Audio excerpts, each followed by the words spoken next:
रब करीम ने फरिश्तों से फरमाया कि वत्तखज़ल्लाहु इब्राहीम खलीला, इब्राहिम मेरा दोस्त है। तो फरिश्ते कहने लगे या अल्लाह जिसे इतना कुछ दिया जाए उसने दोस्त तो बनना ही होता है, तो नवाजा ही बड़ा है, इतना माल, इतने खेत खलियान, इतना कुछ। अल्लाह करीम ने फरमाया जाओ आजमाइश कर लो, इम्तिहान ले लो। फरिश्ता इम्तिहान लेने पहुंच गया। हजरत इब्राहिम के जानवर चर रहे हैं चरागाह में, हजरत इब्राहिम भी हैं, गुलाम भी हैं, बहुत बड़ा रेवड़ है।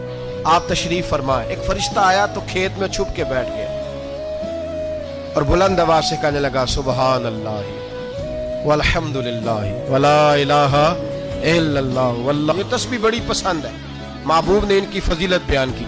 अब वो हजरत सैयदना इब्राहिम अलैहिस्सलाम खड़े थे तो वो खेत में बैठ के तस्बीह पढ़ने लगा सुबहान अल्लाह वल्हम्दुलिल्लाह वला इलाहा इल्लल्लाह।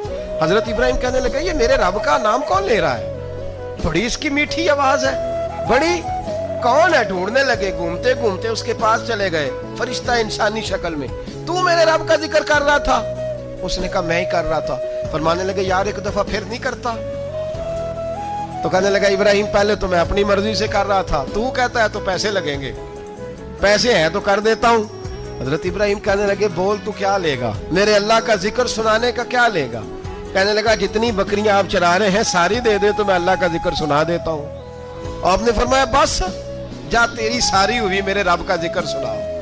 और फिर शुरू हो गया सुबहान अल्लाह अल्हम्दुलिल्लाह वला इलाहा इल्लल्लाह वल्लाहु अकबर। हजरत इब्राहिम अलैहिस्सलाम कैफ में, यार फिर जरा सुना, ना इल्मा विच फसा सानू तू यार दी गल सुना सा, जरा दोबारा सुना। मैं फिर सुनाया, एक दफा फिर कहा। फरिश्ता कहने लगा बस जी आपके पैसे पूरे हो गए। हज़रत इब्राहिम कहने लगे चल एक दफा और सुना। कहने लगा पैसे लगेंगे, तो क्या लेगा? कहने लगा गाय भैंसे सारी मेरी।